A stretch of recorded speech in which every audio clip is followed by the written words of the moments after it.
Абай жаз түгін шілдей болғанда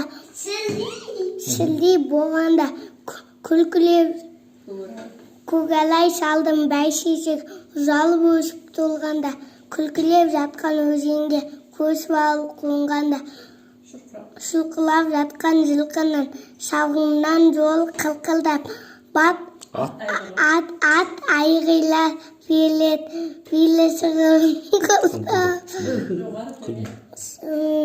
жоғалып төмен келе қаш ұшып тұрса шымпылдап қызық келіншек үйтуге бұлалап ашып пыңқылдап ақ білең шұбанып әзілдесіп шымпылдап асау мініп теңселген жылқы жылау кеп толса таңертеңнен салпылдап мылтық атқан құс жалған жас бозбала бір өлек қалқалсаған көк құсы көтеріле бергенде қас шыпылса жалқылдап өткен күннің бәрі ұмыт қолдан келер қайлат жоқ бағанағы байқұса ауылда түліп күледі қошемет қылып қалқылдап